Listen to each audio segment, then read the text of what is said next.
Hey everyone, good morning. Happy November 14th and welcome to the Teach Better Today morning show where the Teach Better team gets to join you live every single morning, Monday through Friday at 7 a.m. Eastern. We're very appreciative that you include us as a part of your day. And Jeff Gargas is of course with me, which means that we're gonna have a ball. I can only imagine the shenanigans and the fun that are to be had. So please go fill up your coffee. You are going to need it, and we'll be right back.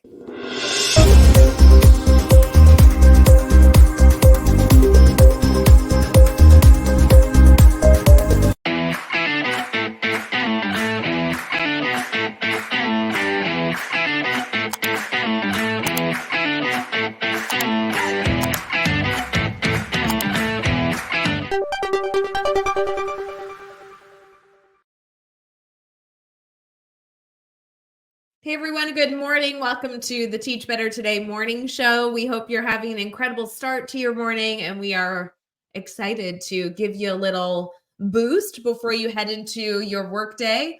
Jeff Gargas in the house. Jeffrey Raymond Gargas is with us. Hi, Jeff. Good morning. Good Hi. morning. Hi. How are you? awake there? I am awake. You know, I was sitting and then I decided I wanted to stand, so now I'm standing and I'm like, Yeah. you know, You've a now I'm really, like, I'm moving. I'm on my feet, like which is weird because you've this whole time all that moving I was doing, my feet didn't move. They're like firmly planted, and I'm like, that's weird. Anyway, sorry. yeah. You have a really cool book behind you. I like that. I do. This Your Dad is a Superhero book is really cool. It's a great read. Oh, you were talking about this one. Yeah, that one. I like That's that my one. good friend Adam Welcome wrote that book.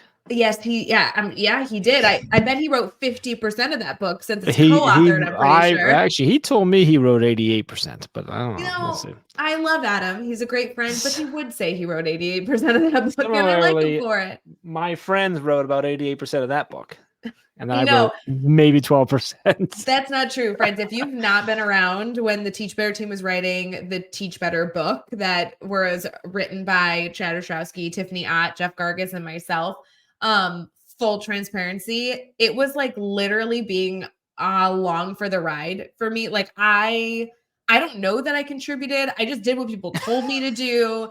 And Jeff would be like, "Hey, I need a chapter on this," or "Hey, I need a story on this." And I'd be like, "Okay, here it is." I am not going to sit here and try and take any credit for that thing. And then he came back and he's like, "Look, we have a whole book." And I'm like, "No, we don't. How did that happen?" That was a really fun project with Tiffany and I kind of were the organizational lead on that. Yeah, Shout you out were. to Tiffany Ott, who's an amazing educator. And she and I were like, "Hey, Chad, Ray, write a bunch of smart stuff about this." And you guys were like, "Here's way more than you asked for." And then we had to like pick through it. It was fun. I know. Did more than But when people say like, "Oh, how was it writing your first book?" I'm like, I don't know. I can only talk about my second book because I don't really know how the first book came together. I just got like bossed around a lot, and then all of a sudden, like I got to pick out a cover. It was really cool. It's a different process with four people, like obviously different than with two, and then with one and stuff. It's an interesting. I've never done with any less than that, so that's all I know, I guess. So. Yeah. Anyway, Josh and I have talked a lot about like creating content and any strategies to write a book or write a. I mean, Josh? That Joshua __ Stamper wrote Inspire to Leave over there. Or Inspire to Lead. I said leave. I don't want you to leave anything. First person to tweet at me after this episode. And hashtag, listen closely. Hashtag, I'm sorry, is it X at me, X me, like whatever Elon calls it today. Tweet at me. I think he wants you to call them X's, but everyone's gonna call them tweets. So you're saying that's what they are. But in the sentence, it would be like, "Hey Jeff, can you X me?" I don't know. No, that sounds like I'm not. Like, someone do me a favor. Someone reach out to Elon. Ask him, like, say, "Hey, like Jeff, I'm gonna Google you can tag me so he knows it's serious." Say, "Hey, Jeff wants to know." Are you tagging him? Anyway, whoever tweets at me or whatever at me first and does a hashtag Teach Better, Teachers Deserve It, Aspire to Lead. That's the hashtag. I'm only going to say it that one time. I'll send you a copy of all 3 books. So if you tweet me, I will DM you and get your address. I'll send you one of all three of those because I have a bunch of them back here, Ray. I should send them out to people.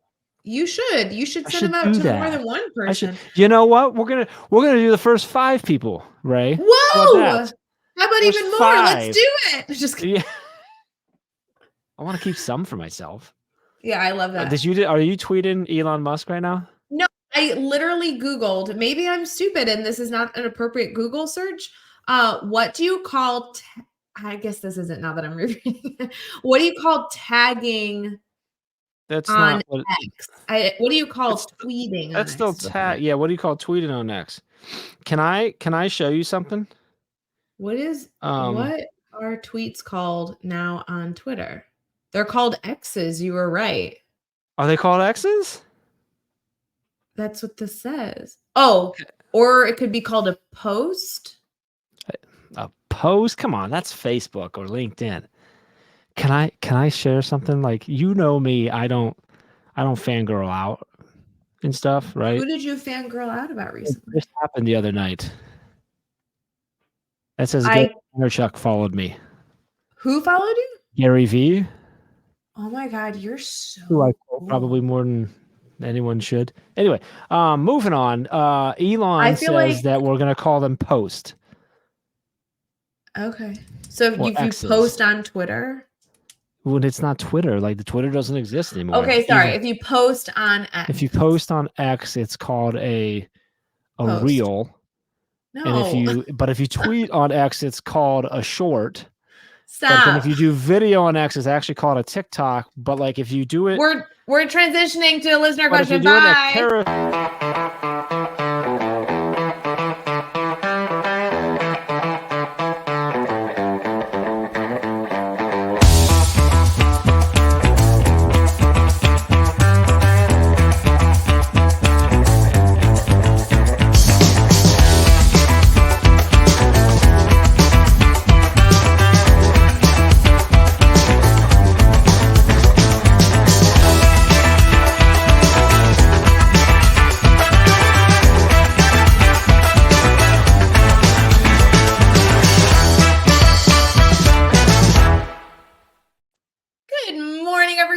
Listener questions for you because you are listening to Teach Better Today, and we could decide the topic, but instead we take it from all of you.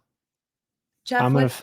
I don't mean. Why is your hand raised? I know because I need to stop you so that I can. Because I wanna. We're gonna like flip it.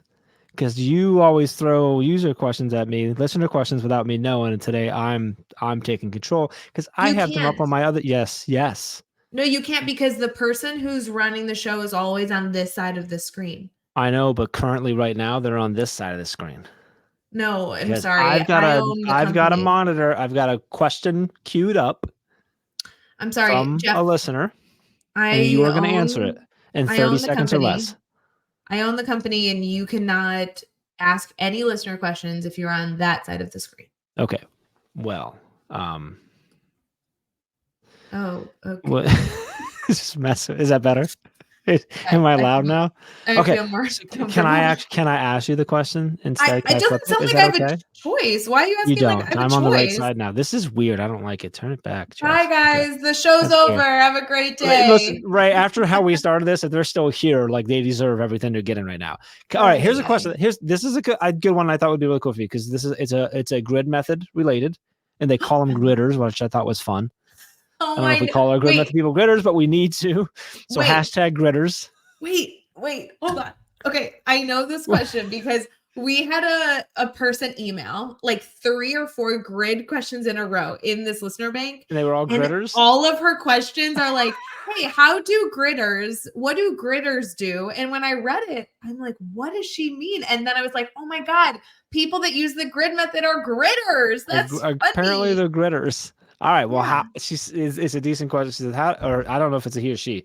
How do gridders handle distribution of worksheets and other supplies? Right now, I'm using an old Hallmark card rack and putting their papers in there with appropriate label corresponding to the block on the grid. What do other teachers do? Which I love that, by the way. Like I'm picturing an old card rack like that's got to totally work. But what else? So like Ray, well, obviously you ran to it in your classroom. So how did you do it? And then how have you seen it? Because obviously you go to a lot of classrooms as well. Like, so when you see Oh, the other gritters, and when you in gritters. fact yourself were a gritter, I'm gonna I say it love like that. gritters. We're What do you think? special What are some breed. other ways? So she's talking about. So for those who don't know for sure, like with the grid method, obviously, like kids are moving at their own pace, working through grids. Which, if you don't know what the grid method is, the easiest way I like to explain it is like grid is the student-facing sort of pathway of learning that they're taking, what lessons they go, and they might need different supplies or worksheets or whatever for each activity they have to do. So you usually have some sort of distribution. We've seen a lot. So Yeah, Hallmark card rack sounds like a cool one, maybe, but especially if right. you could throw in some funny cards. I want to go over like there's so many ways to distribute content. The first piece is like, what do you need to distribute? Because the reality is that most of us who have used like a Google Classroom or some sort of LMS, I like to provide the grid itself and the suggested calendar pacing on that type of platform. And the reason being because I like when the students always have access to that information. They need it every single day. It's kind of like a universal tool that everyone needs all the time. It's not going to get lost Whereas, like a piece of paper might. Is that where, right, like, but yeah.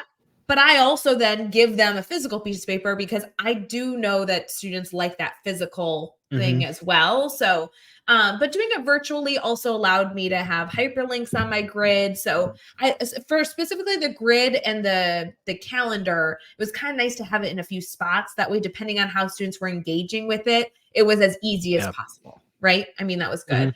But as far as organizational tools, I mean, hopefully teachers are using multiple modalities to be able to reach students. I think there's this misconception that when you're working with a self-paced mastery learning system like the grid method, it's all digital. And like, that's not good teaching. Like we need lots of different mediums for our students to learn and be successful. Everything from paper pencil to digital to using manipulatives, collaborative versus individualized things. I mean, all things. So for me, I remember vividly like the first 3 years of using the grid, doing it every way I could think of. I bought colored folders that I would like tape to the cement walls in my classroom that would house exit slips and activities I wanted them to grab. Though when she said a Hallmark card box, like, yes, I used what's like it looks like a mailbox, like slits. I don't know what that's called. It's Like like a mail filing system. Like I think it is like a, yeah. But I had like 2 or 3 of them. So there's like 25 slots and like I had my stuff in there. And the reality is like all of it worked really well because anything that's going to be clearly labeled is a win. Chad is notorious for recommending like a filing cabinet that like a milk students go carton, in. which you can do. Yeah. We used to take a milk carton to like as a way when it wasn't digital, wasn't as, common, but yeah. I will say I found a happy medium cheating on all of it. So I did like grid is digital. I know I say this, but like it's the truth because I feel like teachers sometimes get in the grid method. They feel like there's rules. I like to break them. Super flexible. Super flexible. So the grid and the calendar, I gave them digitally. I also took the bare bones of what they needed, like notes, like guided notes, things like that. And I put that in a packet. So rather than having them constantly grabbing one piece of paper at a time, I gave them specific things in a packet that I knew they needed to have. And so the packet might have multiple spots on the grid where it says refer to your packet to find 1B or whatever it might be. Yeah. So it was like gotcha. 1B notes, and maybe they'd like watch a video or read an article, and it had guided notes in it to get like the basic information. So that was all together. And that I gave them, it was very consistent. There was a cover page that they wrote their name on. The first page was always the grid. The second page was always the guided calendar. Like it was very routine. But if they had any station work or they needed manipulatives, that was always in a specific spot in my classroom. I use those milk cartons to have, the dice and the balls and whatever they needed to use for that activity. And then I actually kept my exit slips and my quizzes in like the filing system. So the only time you were engaging with that filing system was when essentially it was a formative assessment, and it was something that we were going to conference on. So I would typically have students grab that formative assessment, whether it be an exit slip or a quiz, something quick that they were going to answer. Typically for things like that, I wanted it to be individualized. So they had like a privacy folder they were grabbing as well. They would complete it. And then rather than turning it in, I never really wanted them to turn things in. I wanted them to come up and talk to me. I wanted to have that conversation. So right then and there, we would kind of conference on that material. From a management standpoint for you in a room where kids are moving at a lot of different places at different times, if you're moving around the room and you see a student or multiple students moving towards that cabinet, you're able to go, okay, I've got a conference coming up. I need to wrap this or get to that student that really needs me real quick, because I know I got 2 coming in probably 5-10 minutes when they're done with that assessment. So it almost acts as that too. Okay. Interesting. I also liked, we did have, especially at the end, I don't know how to refer, maybe a parking lot, where it wasn't that they were turning in the quiz, but they were signifying that the quiz existed and they were ready for a conference. What I liked about that then is it gave me a little leeway, and I could actually pull students that had completed the same formative assessment and do more small group conferencing. Gotcha. Okay. Or I could look at, three exit slips that were turned in. Maybe 2 of them looked great and I really didn't need to talk to them besides cheering them on, and the other one needed a lot of work.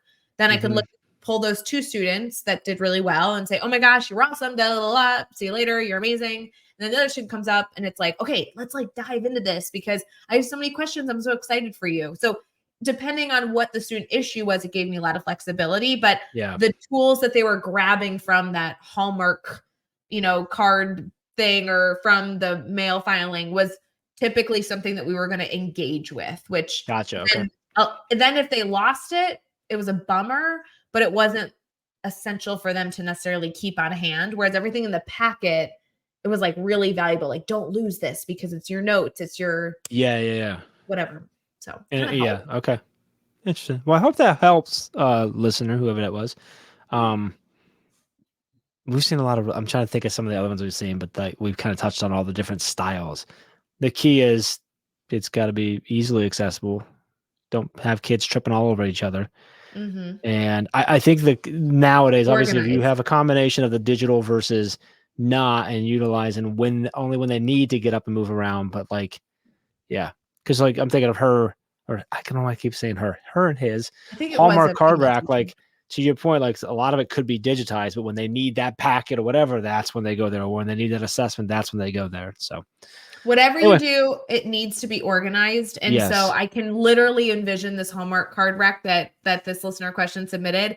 If it's labeled, it's awesome. If you find that you're having annoyances, if you feel like there's paper everywhere, whatever, then let's change the medium on some of these items, but don't get rid of everything. There's so many good things that we should expose students to. So anyway, I love these types of questions. Keep submitting these questions and keep submitting grid questions because I feel like I could talk on that forever. Sorry, I rambled. I love it. When do applications for the grid certification close? Oh, they're open all month. So if any of you are listening, the end of this month. Okay. Yeah. So if any of you are listening and you want to get grid certified, you should head over to teachbetter.com/November, literally just the month, and all month long. We have ambassador applications open. We have the grid cohort open. We have lots of stuff going on. Lots of stuff. Awesome. Good stuff. Yeah. All right. Bye, guys. Have a good day. Nice job answering the question, Rae. Oh, thanks. I appreciate it. It gave me a little feel good. Bye, guys. Hey, Teach Better community. Thank you so much for joining the Teach Better Today morning show every single weekday at 7 a.m. Eastern. We have so many resources for you outside of this live stream at teachbetter.com, including blogs, podcasts, and professional development that will bring our team to your school. Wherever you are listening from this morning, please make sure you are sharing and celebrating the incredible educators in this world. And hey, if you are listening over on a podcast to Teach Better Talk, we would love a 5-star review. The comments are always so entertaining. We'll see you tomorrow.